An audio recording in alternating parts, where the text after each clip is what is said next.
My name is Sergeant Maria Gill, and I'm 27 years old.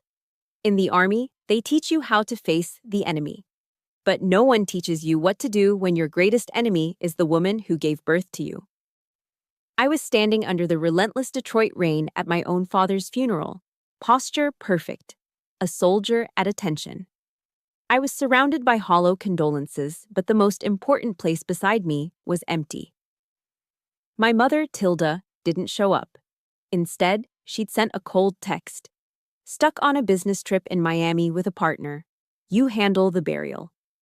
Later, I saw her on social media, hand in hand with that partner, raising champagne glasses on a beach. The caption, "New Horizons Ahead," felt like a bullet straight through my already bleeding heart. She was celebrating on my father's grave, thinking she had won. But she didn't know that in the darkness of Detroit, the dead can send text messages.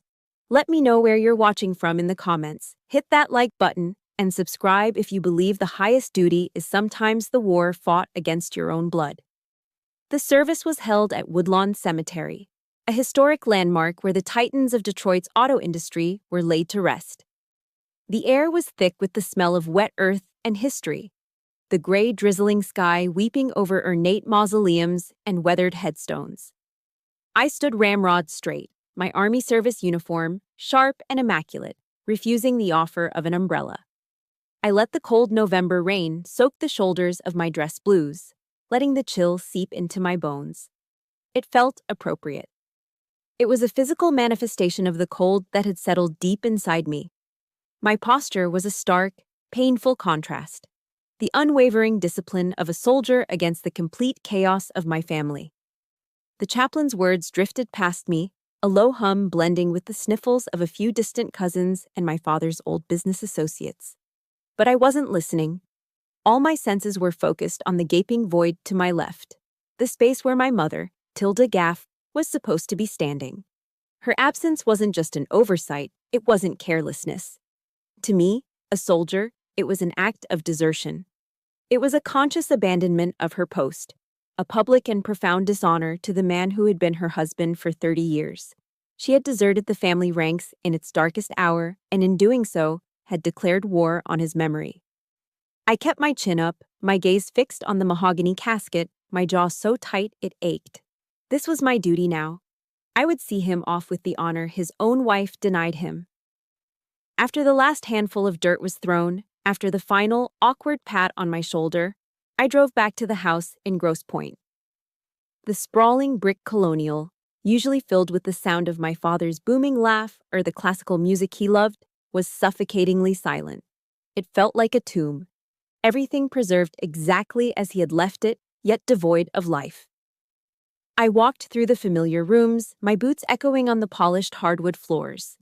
The air still held the faint scent of his pipe tobacco and Old Spice aftershave, ghosts of a life abruptly ended.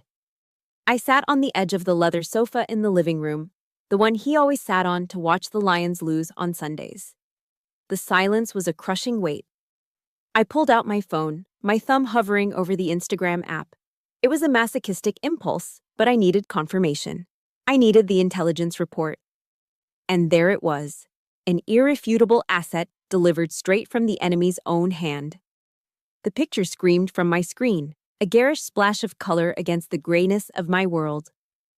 Tilda, radiant in a crisp white sundress, was laughing, her head thrown back in carefree joy. Beside her stood Yale Maff, his arm possessively around her waist, a smug grin plastered on his face. They were on a sun-drenched beach in Miami, crystal-clear turquoise water behind them. In their hands were flutes of sparkling champagne, bubbles catching the light. The caption beneath it read, "New Horizons Ahead." The pain didn't come as a flood of tears. I was trained to control my emotional response in the field, to compartmentalize. The grief was still there, a hard, dense mass in my chest. But this was different. This was rage. It wasn't a hot, explosive anger, but a cold, sharp fury that settled deep in my gut. I began to analyze the photo like I would a satellite image of a target location. Tilda's smile wasn't one of happiness, it was one of triumph. Yale's wasn't affection, it was ownership. This wasn't a business trip, it was a victory celebration. And they were toasting on my father's grave. My body was trembling, a slight, almost imperceptible tremor running through me. I needed a distraction, something to ground me. The house was cold, so I walked into my father's study, hoping to feel some lingering warmth of his presence. Instead, the cold intensified. My eyes were immediately drawn to the wall above his oak desk. The spot where their wedding portrait had hung for as long as I could remember was now a stark, empty space, marked only by a single, naked nail. My blood ran cold. I scanned the room, my heart pounding a heavy, tactical rhythm against my ribs. My gaze fell on the wastebasket tucked under the desk. There it was. The ornate silver frame lay among discarded envelopes and old newspapers. The glass was shattered into a spiderweb of cracks. And the photograph itself? It had been ripped clean in half, separating my father's smiling face from my mother's. Tilda hadn't even waited for the dirt to settle on his coffin to begin erasing him from her life. This was worse than her absence, worse than the celebratory photo. This was an act of annihilation, a calculated effort to wipe his very existence from history. The rage inside me solidified. The carefully constructed discipline I relied on began to crack. I felt like I was navigating a minefield where every cherished memory was now rigged to explode into another lie, another betrayal. How long had this been going on? How much of my family's life had been a carefully constructed facade? I sank into his desk chair, the leather creaking under my weight, and stared into the darkness of the room, feeling utterly alone on enemy soil. Hours passed. The house remained dark, silent. It was well past midnight when my phone, resting on the desk, vibrated with a sharp buzz. The screen lit up the room. It was a text message from a number I hadn't seen in years, a number I thought had been disconnected forever. My father's old cell. My soldier's instincts took over instantly. My first reaction wasn't hope, it wasn't fear, it was pure, unadulterated suspicion. This is a trap. The thought was immediate and clear. A psychological tactic. The enemy was trying to manipulate me, to throw me off balance, but the message was too direct, too absurd to be a simple trick. 2 short sentences that defied all logic. Dad is alive. Get to the cemetery now. I read it again, and again. It was a direct order, an impossible command.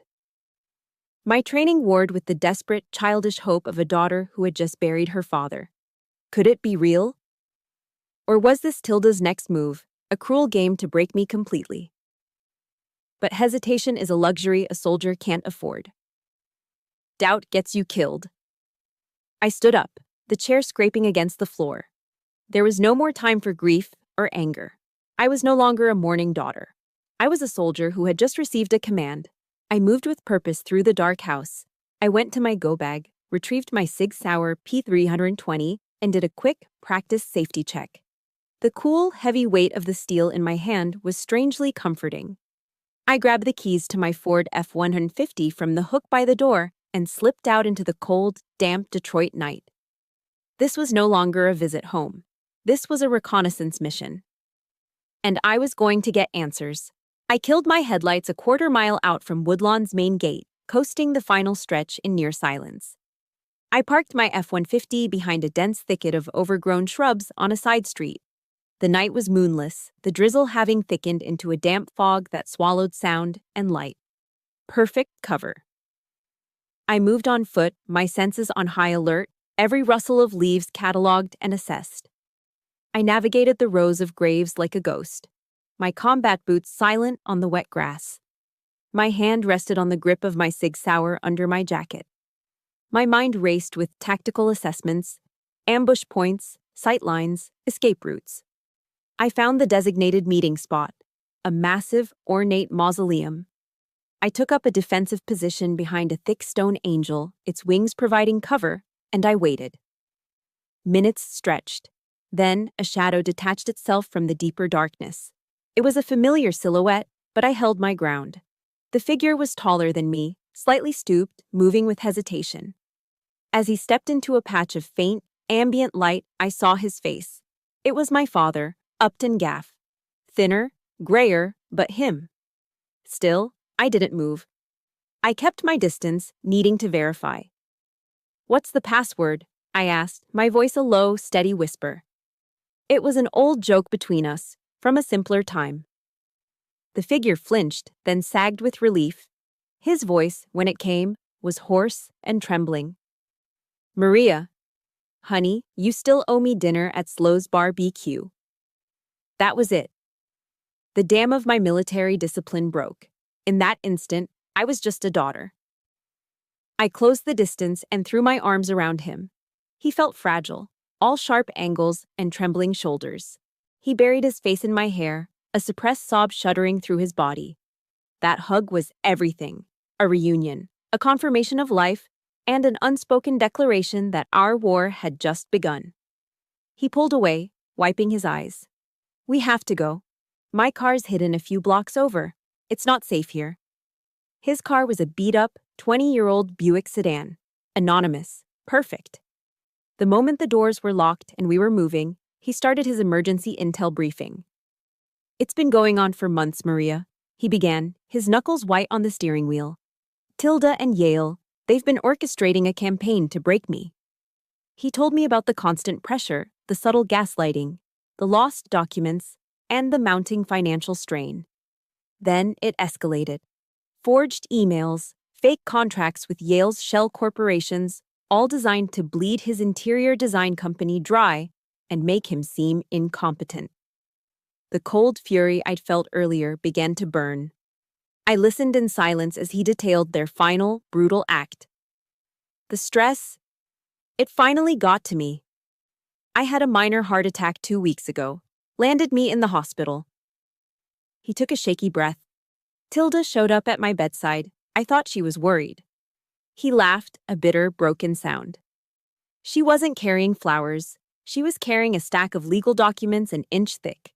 Powers of attorney, transfer of ownership deeds. She shoved a pen in my hand and just looked at me. No emotion. She said, "Sign it, Upton. You're dying anyway. At least do something useful." I closed my eyes, the image searing itself into my brain. The sheer calculated cruelty of it was breathtaking. My own mother. He was still talking when his eyes flicked to the rearview mirror. His body tensed.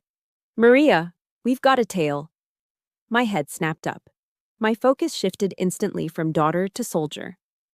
Identify. Black SUV, 7 o'clock, been with us for 3 blocks. I glanced back. A newer model Lincoln Navigator, dark windows. They were maintaining a steady distance, trying to look casual. Amateurs. "Okay, Dad, listen to me and do exactly as I say. We're going on the offensive." My voice was calm, authoritative. "Next intersection, take a left. Get in the middle lane." Left, middle lane, got it. He'll follow. As soon as the light ahead turns yellow, accelerate through it, then slam on the brakes right after you clear the intersection. Force him to choose. Run the red or get stuck. He nodded, his jaw set. We shot through the yellow light, and he stomped on the brake. Tires screeched behind us. The Navigator swerved violently, its driver caught by surprise, forced to run the red light. A chorus of angry horns erupted as it careened through the intersection. "He's exposed. Now we disappear," I commanded. "Right turn now, into that alley." I was leaning forward, my knowledge of Detroit's streets returning. We were in Hamtramck, a dense neighborhood perfect for evasion. Second left, another right. Follow this street until it dead ends, then cut through that gas station parking lot. He followed every command, his nervous driving transforming into focused action. I had turned my father into a getaway driver. We wove through the dark, narrow streets, making a series of unpredictable turns. I checked our 6. The black SUV was gone. We were clear. The immediate danger had passed, but the encounter confirmed it. This was real. My dad pulled over to the curb, his chest heaving. "My God, Maria, how did you know how to do all that?" A small, weary smile touched my lips. "Remember Dwayne, the Rock Johnson, Dad?" He looked at me, confused. "The movie star?" "Yeah, he once said, 'Success isn't always about greatness, it's about consistency. Consistent hard work, leads to success. That's all this was. I'm not some super spy. I just consistently analyzed the situation, broke it down into steps, and executed. They panicked. We didn't. We plan. We execute. We win. He stared at me for a long moment, a new respect in his eyes. Then he nodded slowly. Okay, Sergeant Gill. What's our next move? The question hung in the air. We had won the skirmish, but the war was just beginning. We were exposed, and the enemy knew it. We needed a secure location, a base of operations. We needed a real plan.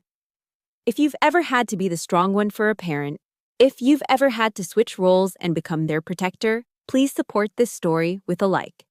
And in the comments below, just type one word: protector. Let's see how many of us are out there. My father drove with a newfound purpose, navigating the dark, rain-slicked streets of Detroit away from the main thoroughfares.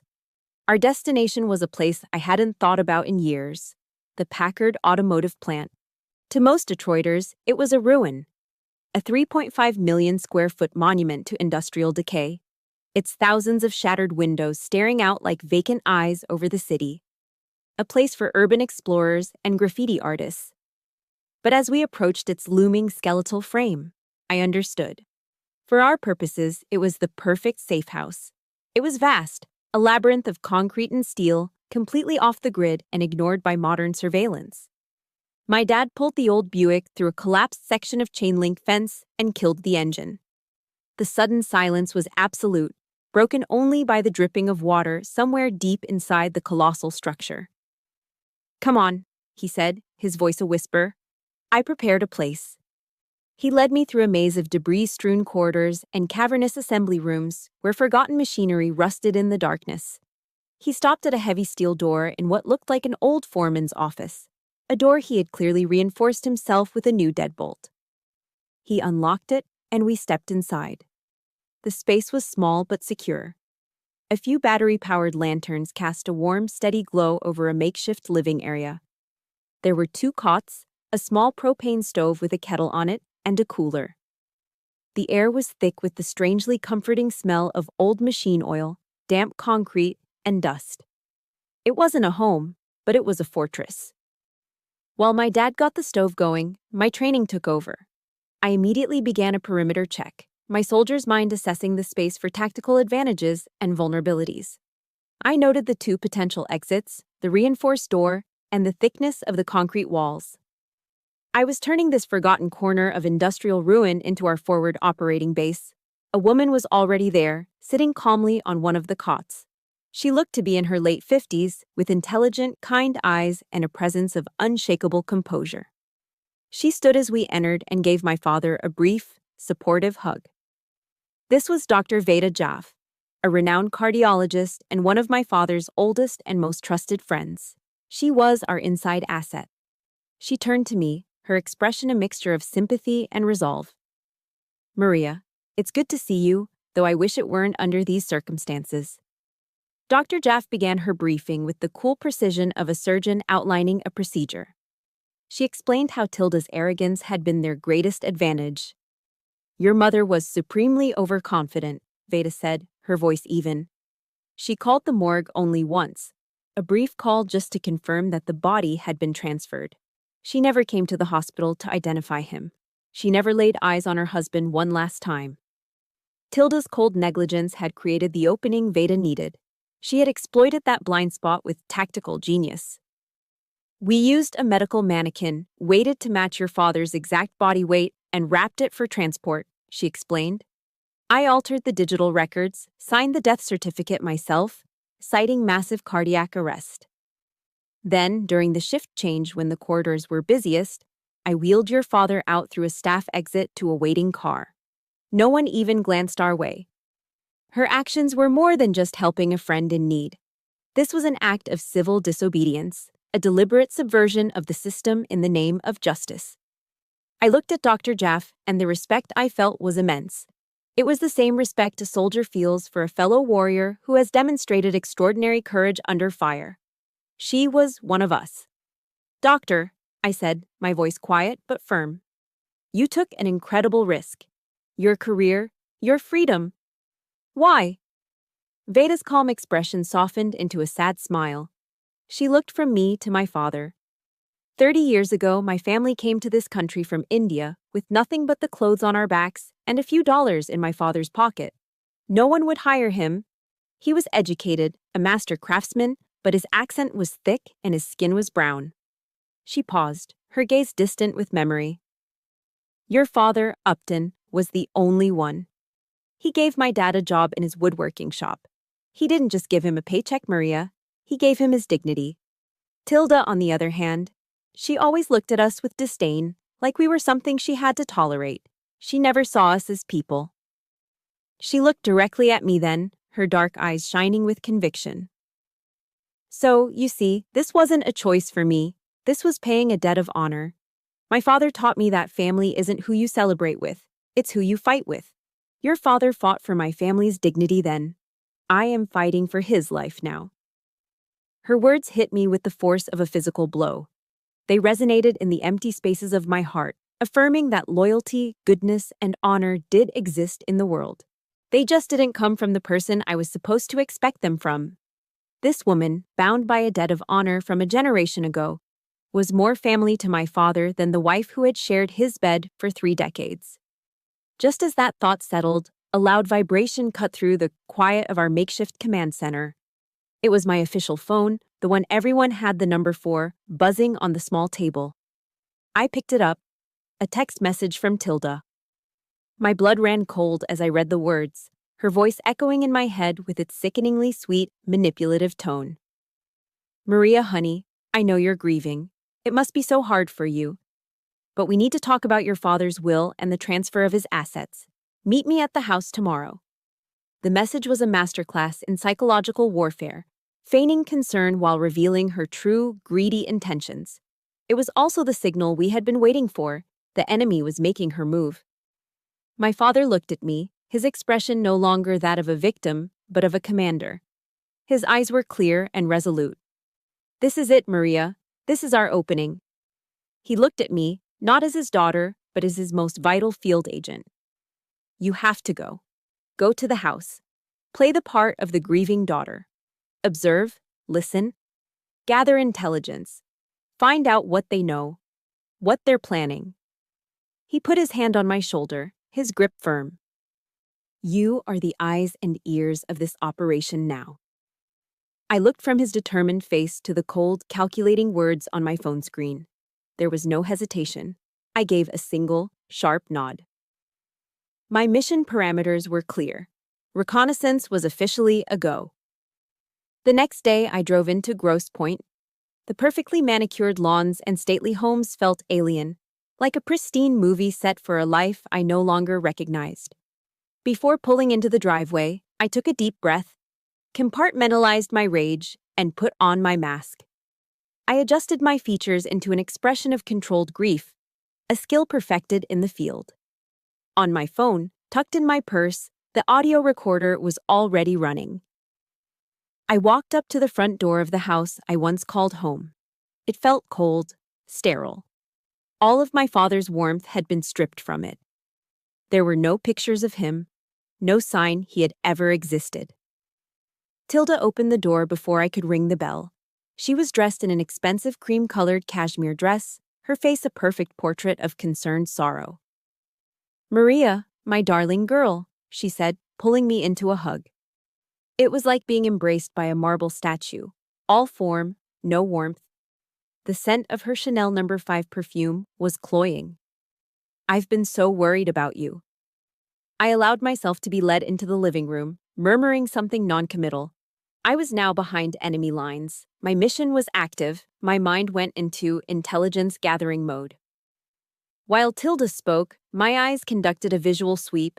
I noted the small security cameras tucked into the corners of the ceiling. One in the foyer, one here. I logged the potential exits, front door, back patio, windows. Yale was there too, sitting in my father's favorite armchair like he owned it, giving me a slick, sympathetic smile that didn't reach his eyes. Tilda launched into a monologue about how difficult this all was, but how we needed to be practical for the future of the company. As she spoke, I noticed a subtle tick. Her eyes would dart for a fraction of a second toward my father's study, specifically toward a large landscape painting on the far wall. It was a fleeting, almost imperceptible glance, but to a trained observer, it was a signal flare. She was guarding something in that direction. I filed it away. "We found these papers your father signed a few weeks ago," Tilda said, gesturing to a sleek leather portfolio. Yale opened it and pushed it toward me. "It simplifies everything. It transfers his controlling shares to me. It's what he wanted." I picked up the papers, my movements deliberately slow. I scanned the dense legal text, then executed my first planned probe. I stopped at the final page. "Dad's signature," I began, my voice quiet, laced with feigned confusion. "It looks strange." It was a calculated risk. The effect was immediate. Tilda's perfectly composed face tightened for a split second. "Oh, honey," she said, her voice dropping an octave. "Your father was very weak when he signed it. His hands were shaking." Yale leaned forward, placing a hand on the documents. "It's all legally sound, Maria. You don't need to worry about the details." Their defensive reaction was confirmation.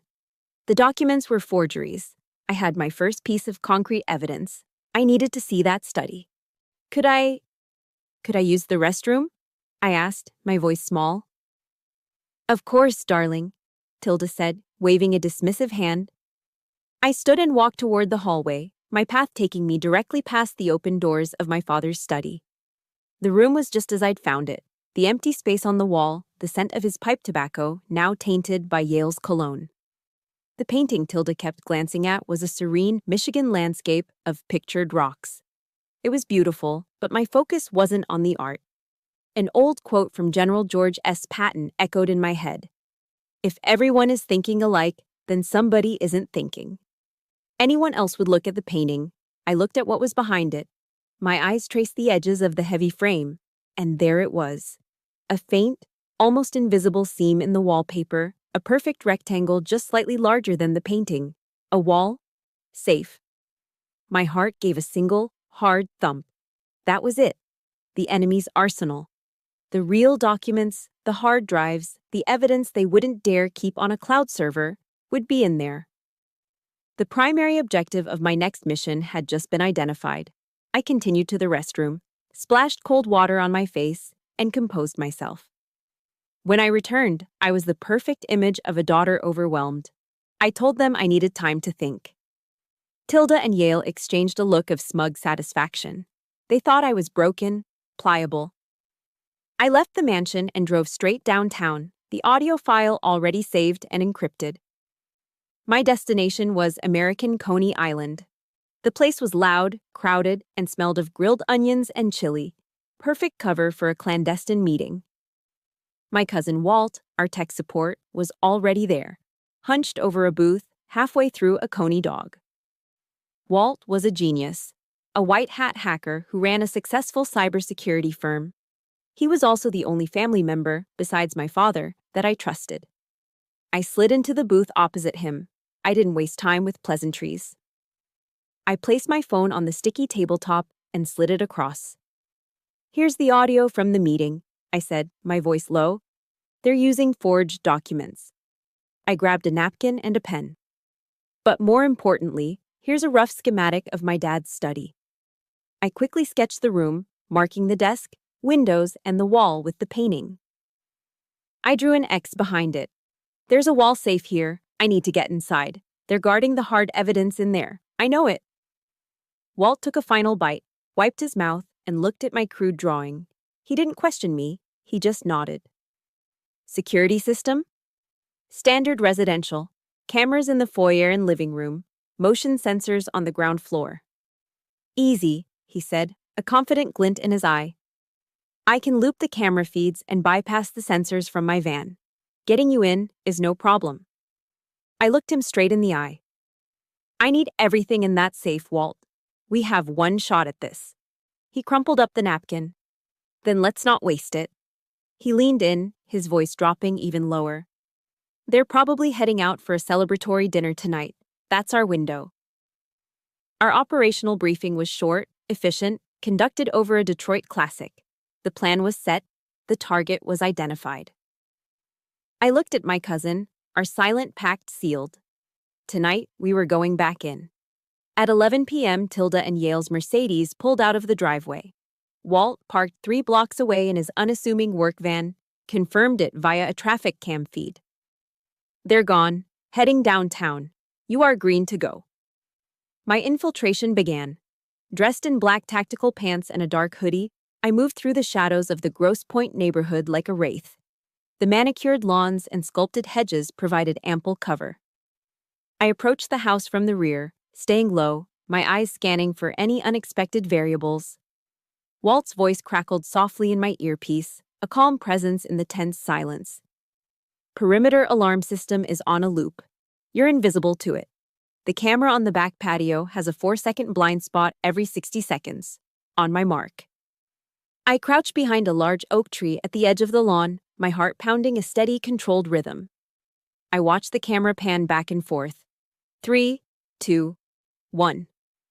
Mark. I exploded from my cover, sprinting across the open lawn. 4 seconds. My boots barely seemed to touch the grass. I reached the shadows of the house just as the camera began its sweep back. I was in. The target was a small basement window, partially obscured by a thick azalea bush. It wasn't a skill they teach you at Fort Benning, but I'd learned a thing or two from some old friends in Detroit. I pulled out a slim leather case containing a set of professional lockpicks. The lock on the window was cheap, standard residential grade. It clicked open in under 30 seconds. I slid the window up, slipped through the opening headfirst, and landed in a silent crouch on the cold concrete floor of the basement. The air was stale, filled with the scent of dust and my mother's expensive perfume, which had somehow permeated every corner of the house. It made my stomach churn. I was now inside the wire. I moved up the stairs and through the silent house, my steps light and practiced. I navigated the familiar layout, now an enemy stronghold, and entered my father's study. The room was dark, the only light a faint glow from the city outside. I went straight to the painting of pictured rocks and carefully lifted it off its hook, setting it silently on the floor. The faint outline of the wall safe was exactly where I'd seen it. "Okay, Walt, I'm at the objective," I whispered into the small mic on my collar. "Copy that," he replied. "It's a digital keypad, 6 digits. Start with the obvious: anniversaries, birthdays." I keyed in Tilda's birthday. Error. Yale's birthday. Error. Their wedding anniversary. Error. I felt a spike of frustration. This was wasting time. I closed my eyes, forcing myself to think. Think like Dad. Tilda and Yale were arrogant, self-absorbed. My father, Upton, was sentimental. He remembered the small things, the moments that mattered to him. Tilda wouldn't have set the code. Yale was too flashy for something subtle. But my dad, he would have set it to something meaningful, long ago, and they probably never bothered to change it. An idea sparked in my mind, a long shot. "Walt," I whispered. "What's my birthday? Month, day, year?" He read back the 6 digits. My fingers flew over the keypad, punching in the numbers. There was a soft click, and the heavy steel door of the safe swung open. For a moment, I just stared, a lump forming in my throat. The irony was suffocating. In all their meticulous, cruel planning, in their utter self-obsession, they had overlooked the one thing my father cherished. They had forgotten about me. And that arrogance was about to be their undoing. I shook it off. No time for emotion. Inside the safe was a treasure trove, stacks of documents, financial statements, and a single, black flash drive. That was the prize.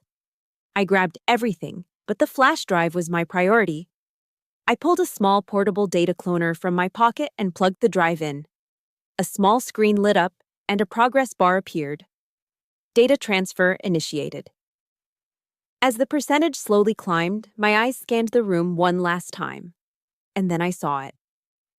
On the security system's main keypad, mounted on the wall near the door, a tiny single LED light was blinking red. A slow, steady pulse. It wasn't the main alarm. It was something else. Walt's voice suddenly screamed in my ear, sharp with panic. "Maria! Silent alarm. They must have a secondary trigger on the safe. Private security is en route. ETA 3 minutes. Abort. Get out now. My blood went ice cold. I looked at the cloner in my hand. The progress bar was at 90%. 3 minutes. That was a lifetime, or no time at all. My mind presented the options with brutal clarity. Abort the mission now, escape with 90% of the intel, and live to fight another day. Or stay for 10 more seconds, 10 agonizingly long seconds, to get everything, risking capture and the failure of the entire operation. Every instinct, every ounce of my training screamed at me to pull the plug and run. But the image of my father's face, the sound of Tilda's triumphant laughter, flashed in my mind. 90% wasn't enough. We needed it all. I gripped the device tighter, my knuckles white. Negative, Walt, I ordered, my voice a low, steady command that defied the thunder of my own heart. Hold your position. I'm getting it all. The final seconds crawled by like hours. 95%. The distant wail of a siren started, growing closer. 98%. My muscles were coiled, ready to spring. 99%. 100%. Data transfer complete, Walt yelled. I didn't wait. I ripped the drives apart, shoved everything into my pack, and slammed the safe door shut. I hung the painting back on the wall, making it look untouched. I was a blur of motion, retracing my steps out of the study, down to the basement, and through the window. I sprinted back across the lawn just as the bright headlights of a private security vehicle swung onto the street, sweeping across the front of the house. I dove into Walt's van, and he hit the gas before my door was even fully closed. We sped away into the night, melting back into the anonymity of the city. We had made it by seconds. We were on the I-94 freeway, putting miles between us and Grosse Pointe, when my phone rang. It was the burner phone, the one only 3 people had the number for. But the caller ID was Tilda's name. My heart hammered against my ribs. I answered, putting it on speaker. Before I could say a word, her voice, stripped of all its fake sweetness, hissed through the phone. It was a sound of pure, venomous rage. "What did you do?" she shrieked. "What did you take from my house? I'm going to kill you, you little bitch. I swear to God, I will kill you." The line went dead. Walt and I looked at each other in the dim light of the van. The threat was terrifying. But the raw panic in her voice, that was the sweetest confirmation of victory I could have ever imagined. Operation Nightshade was a success. We had breached the enemy's fortress and stolen their ammunition, and now they knew it. The aftermath of the break-in was a relentless psychological assault. Tilda didn't call the police. She knew that would expose her own crimes. Instead, she chose a more personal form of terror. My phone became a weapon used against me. A constant barrage of calls from blocked numbers and a flood of text messages, each one more venomous than the last. They were filled with threats, accusations, and twisted pleas. For 2 days, I ignored them, focusing on the data Walt was decrypting. But the endless buzzing was like a drill boring into my skull. I realized she wouldn't stop. She was trying to wear me down, to break me psychologically. I decided I wouldn't give her that satisfaction. It was time to face her, but on my terms. I sent her a simple text.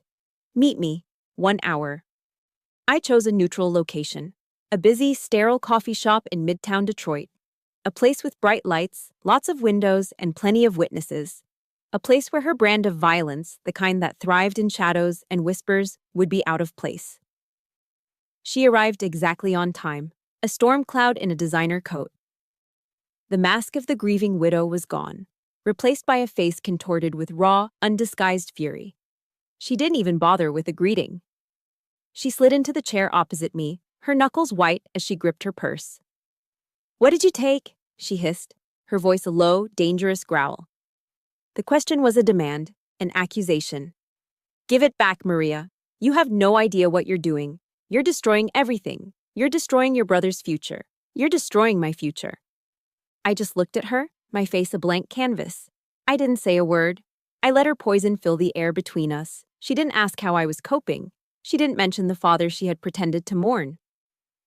Her entire world had been reduced to a single, frantic concern. Her money, her plan. My silence seemed to infuriate her more than any argument could.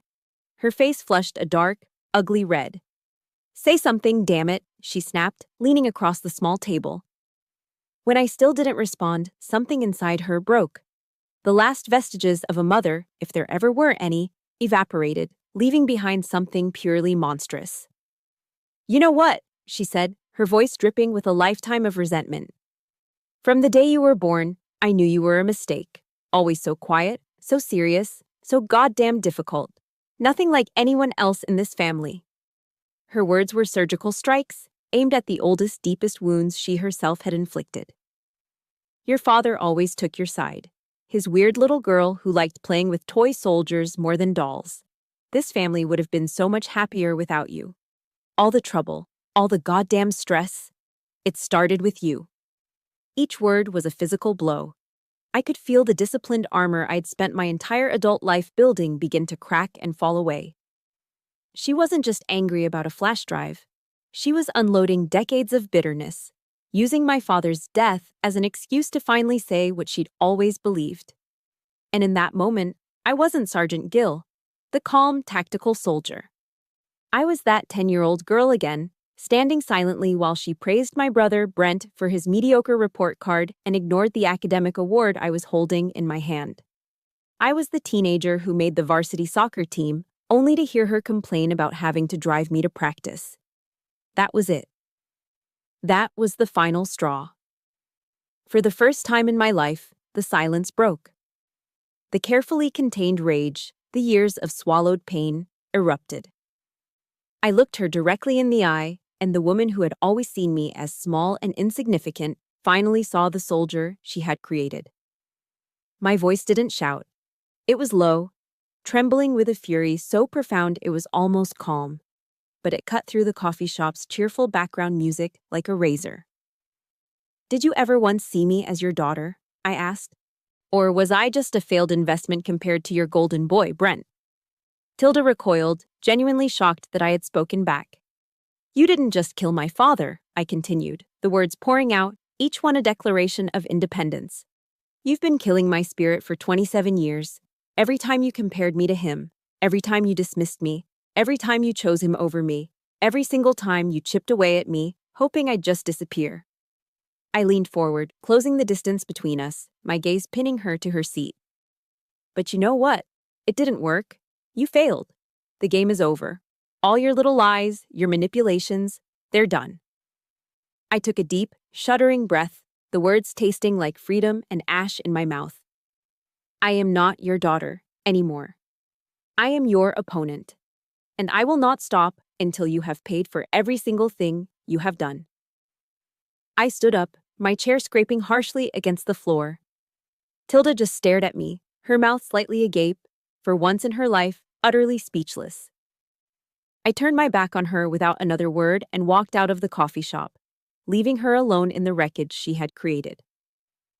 I stepped out into the biting Detroit air and took the deepest breath of my life. It didn't feel like relief. It felt like a painful amputation. I had just severed the final toxic cord that bound me to her. It hurt, but it was a clean cut. For the first time, I was truly free. I got in my car and my hands were shaking, not from fear, but from the sheer force of the emotional release. I picked up the burner phone and dialed my father's number. He answered on the first ring. "Dad," I said, my voice hoarse. I confronted her. "It's done." There was a pause on the other end. "What's the next phase of the plan? I'm ready. Let's end this." This wasn't just an argument. This wasn't a family squabble. It was a sworn oath. The mission was no longer just about justice for my father. It had become a battle for my own soul. And it was a battle I intended to win. If you've ever had to be the one to finally say, "Enough is enough," and draw that painful line in the sand, please hit the like button for every single person who has found that strength. And in the comments, just write "no more." 2 simple words for a lifetime of meaning. Back in the cold, concrete sanctuary of the Packard plant, the air was thick with tension.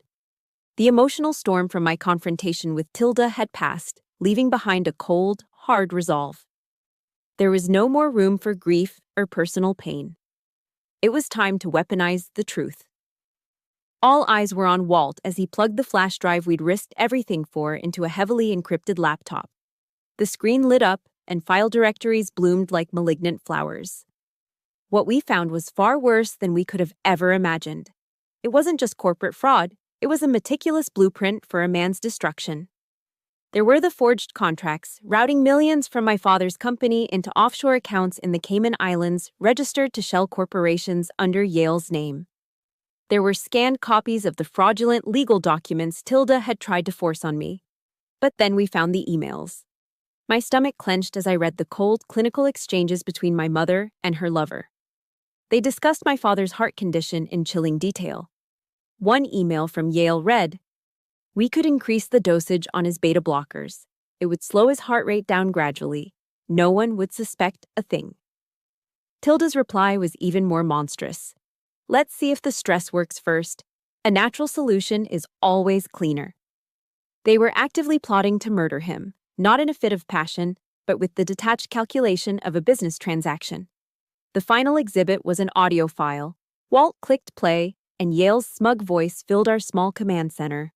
He was laughing, a cruel, self-satisfied sound. "Don't worry so much, Tilda," he chuckled. "The old man won't last the winter. One way or another, he'll be out of our hair by Christmas."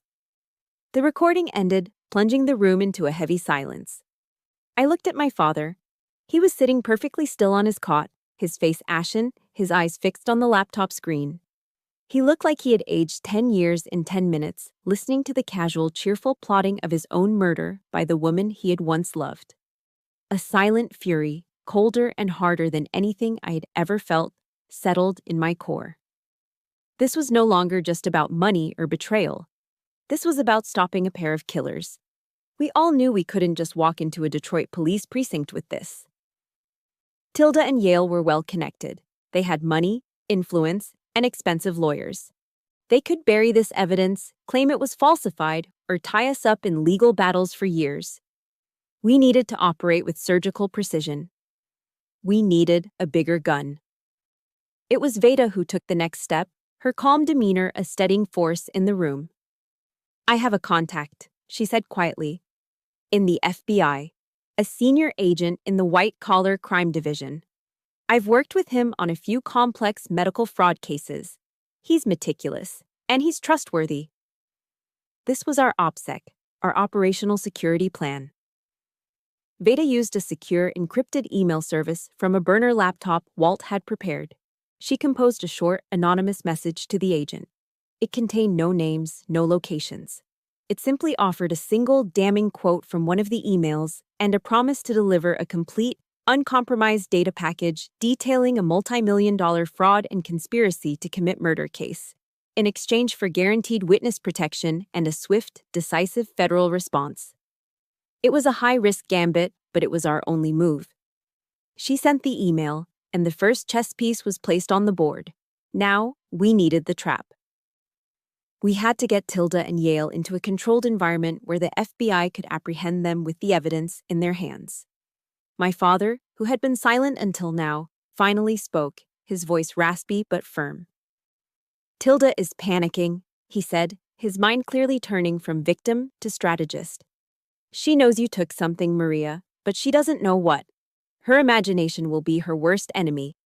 We'll use that." The idea for the bait began to form.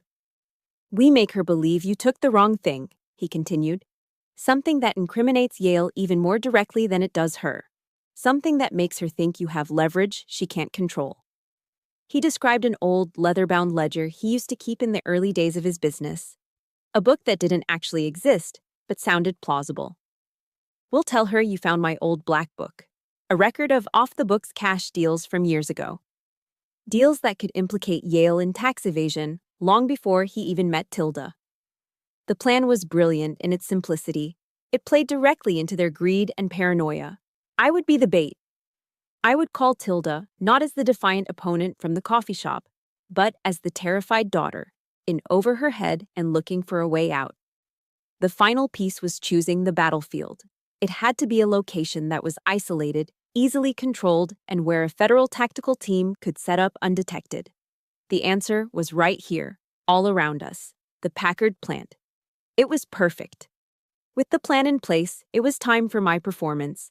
I took a deep breath, pictured myself as that scared, overwhelmed daughter they wanted me to be, and dialed Tilda's number. She answered on the first ring, her voice a tense whisper. "What do you want?" I forced a tremor into my own voice.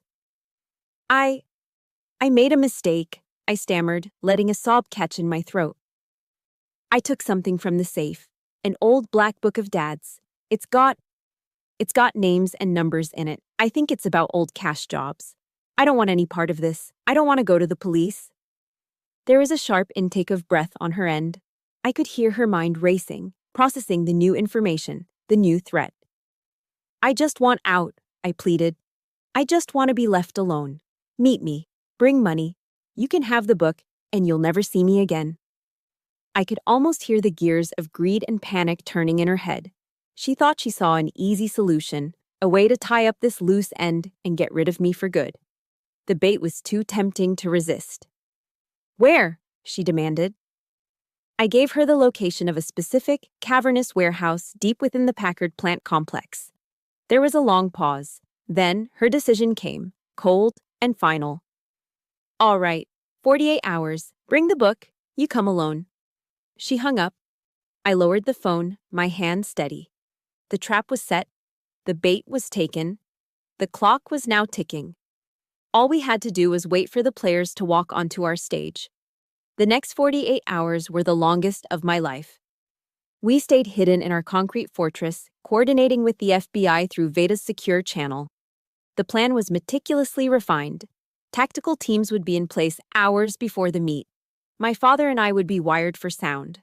My only role was to be the lure, to get them inside the kill box.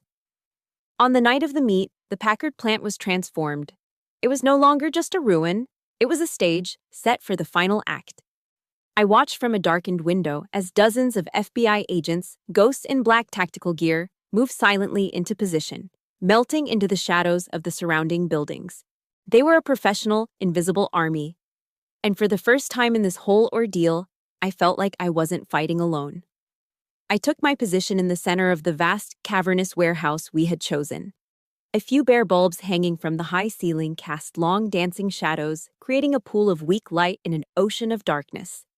I was wearing a simple jacket and jeans, but underneath, a thin layer of soft body armor was strapped tightly to my torso.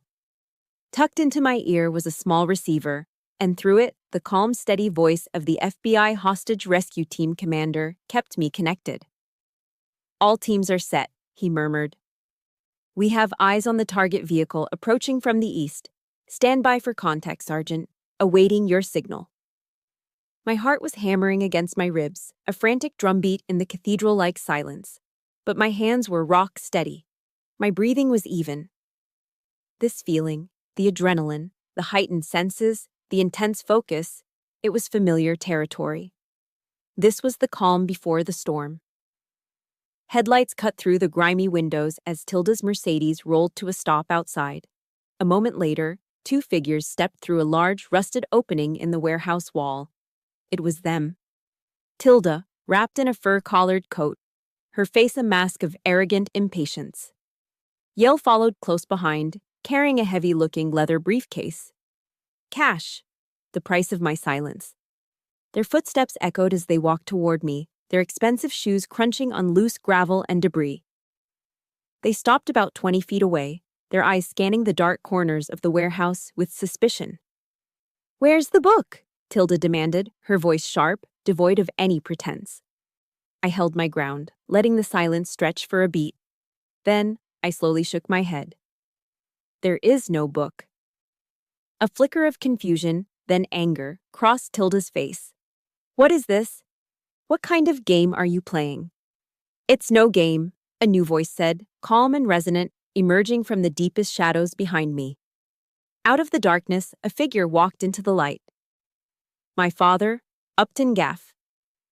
The transformation on Tilda's face was instantaneous and absolute. Her arrogant smirk dissolved, replaced by a rictus of pure, uncomprehending horror. Her skin went pale, her eyes wide with terror, as if she were staring at a ghost risen from the grave. She physically recoiled, stumbling back a step, a strangled gasp catching in her throat. "No," she stammered, her voice a shredded whisper. "No, it can't be. You're dead." Yale was frozen solid, his jaw slack. The heavy briefcase slipped from his numb fingers and hit the concrete floor with a dead, hollow thud that echoed through the vast space. My father continued to walk slowly toward them, his presence commanding the room. He looked at the woman who had tried to murder him, and his voice was terrifyingly calm. "Hello, darling." She just kept shaking her head, her mind refusing to process what her eyes were seeing. "You're dead," she repeated, the words nonsensical, desperate.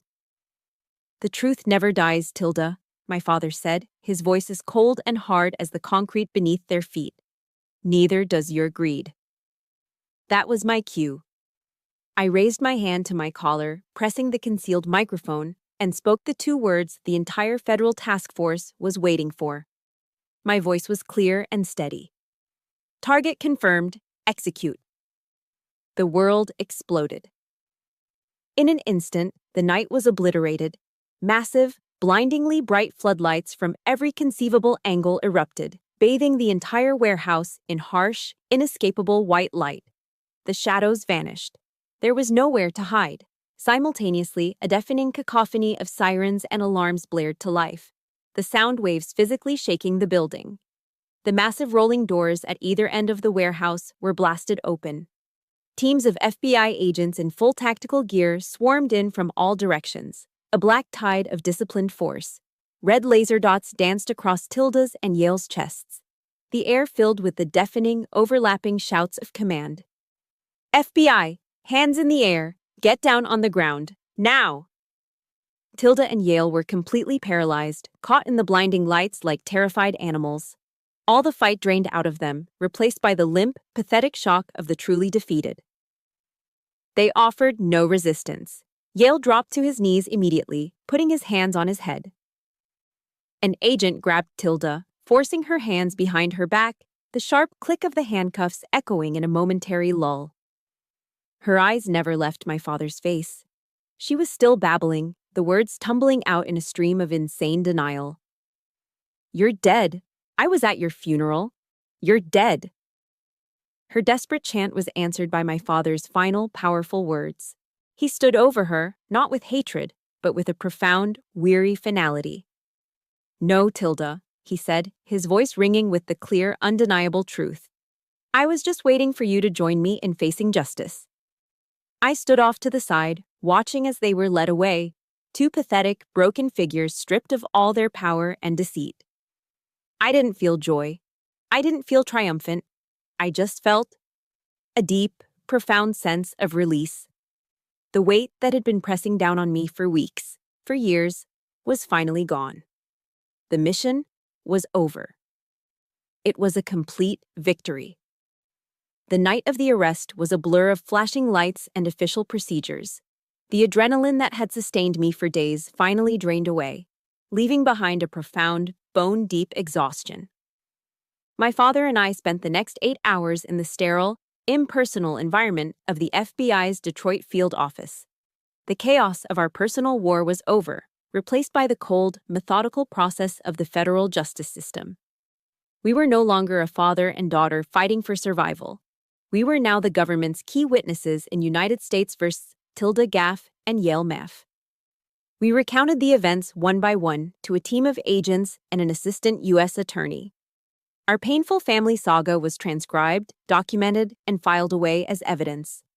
To handle our side of things, my father called in an old friend, Zan Loff, a sharp, no-nonsense lawyer who had been a federal prosecutor for 20 years before starting his own practice. Zan methodically organized our evidence, the audio recordings, the financial records from the flash drive, our sworn testimonies, transforming our story of betrayal into an airtight legal case for conspiracy to commit murder, wire fraud, and money laundering. Handing over that flash drive felt like transferring a massive, unbearable weight from my shoulders to the broad, capable shoulders of the U.S. government. For the first time, I felt a flicker of relief. The burden of seeking justice was no longer mine alone to carry. The months leading up to the trial were a slow, grinding process of legal motions and depositions.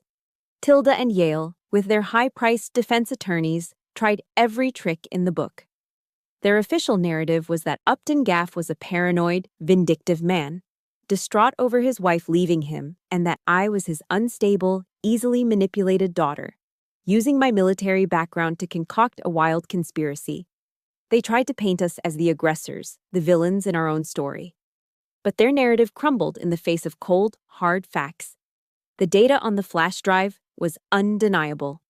The trial itself took place at the Theodore Levin U.S. Courthouse in downtown Detroit. The courtroom was a grand, imposing space with dark wood paneling and high ceilings, a stage for the final battle. When my father took the stand, he wasn't the broken man I'd found in the cemetery. He was composed, his voice steady. He presented the facts clearly and concisely, not as a betrayed husband, but as a witness to a crime. He laid out the timeline of their financial and psychological abuse, his testimony unshakable under cross-examination. When Dr. Veda Jaff testified, she was the embodiment of professional integrity. She explained her actions not as a conspiracy, but as an ethical and moral duty to protect a patient whose life was in imminent danger. She calmly dismantled the defense's attempts to paint her as a rogue doctor. Then it was my turn. I walked to the witness stand in my full Army service uniform. The uniform wasn't a costume, it was my armor. It represented everything Tilda hated about me. My discipline, my honor, my refusal to be what she wanted. I answered the prosecutor's questions with short, precise, factual statements. I reported what I saw, what I did, and what I found. I did not offer opinions. I did not speculate. I did not let a single flicker of personal emotion show on my face. I was a soldier, delivering my report. The week before the final verdict, a letter arrived at my father's temporary apartment. It had a prison postmark. It was from Tilda. My first instinct was to burn it unopened, but a part of me needed to know what her final move would be. It wasn't an apology. It wasn't an admission of guilt. It was one last, desperate attempt at manipulation. "Maria," it began, the handwriting surprisingly neat. "You are my only hope. I know you're angry, but you must tell the judge this has all been a terrible misunderstanding, a family tragedy. I made mistakes, I know that. But everything I did was to secure a future for Brent. He needs me. Please, don't let them take me away from your brother." Brent, my older brother, the golden child, who had been living off our parents' money in California for years and hadn't even bothered to call after his father's death. Even now, facing life in prison, her only thought was for him. I was not her daughter. I was just an obstacle to her favored son's inheritance. The letter was the final, definitive piece of evidence of a truth I had known my whole life.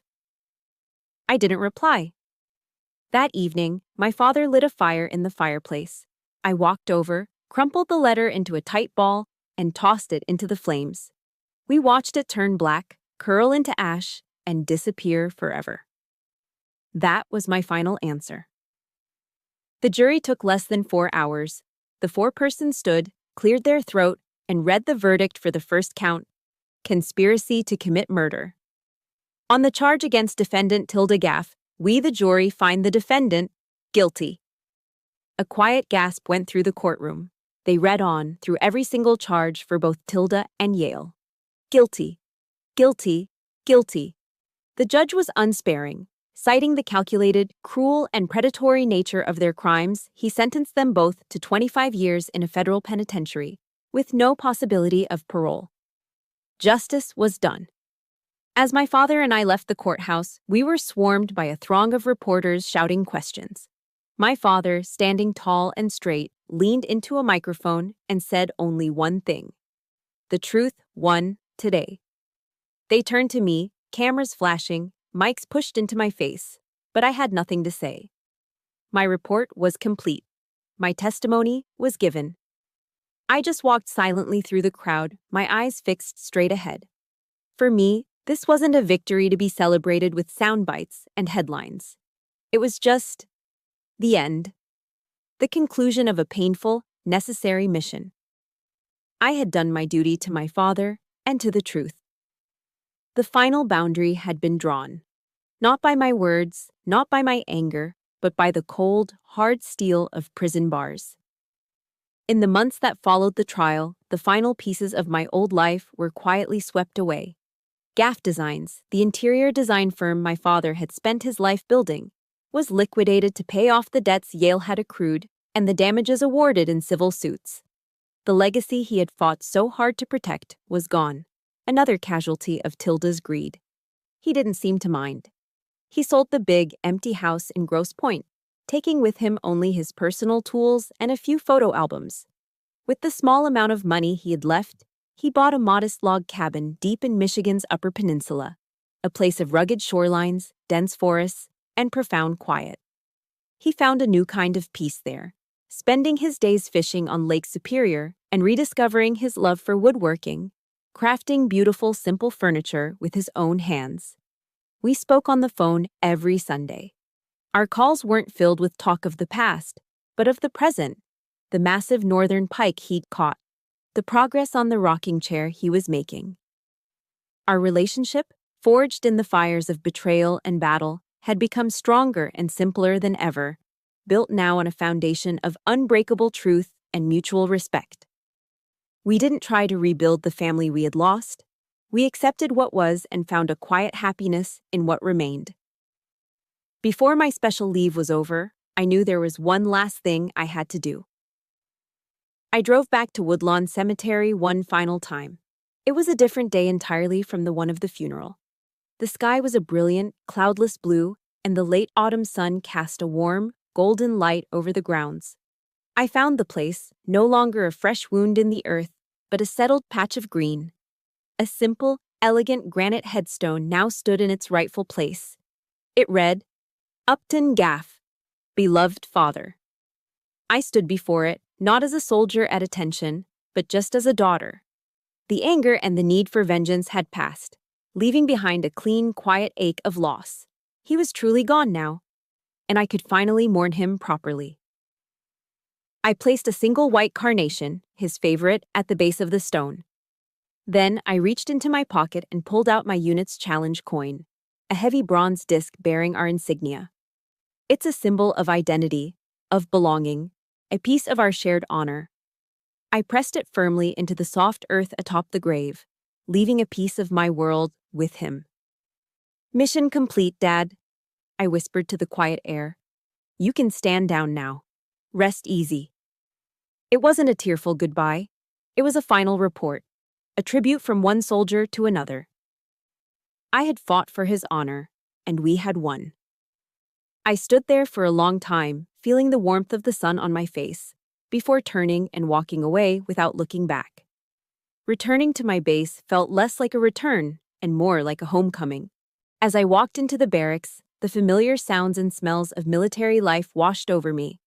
The scent of cleaning solvent, the murmur of the televisions in the common room, the shouts of my platoon mates.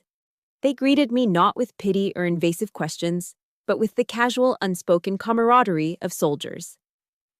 A solid clap on the shoulder from my platoon sergeant, a rough headlock from my squad's heavy gunner, followed by a loud, "Look what the cat dragged in." They didn't need to know the details of my war back home. They had their own wars, their own scars. All that mattered was that I was back. That night, sitting in the noisy, chaotic mess hall, surrounded by the easy laughter and crude jokes of my squad, I realized a profound truth. This was my family. Not a family bound by the complicated, messy ties of blood, but one forged in the clean, simple bonds of a shared oath. A family built on absolute trust, on the unspoken promise to have each other's back when facing down the worst the world could throw at us. Here, loyalty wasn't a choice. It was the principle of survival.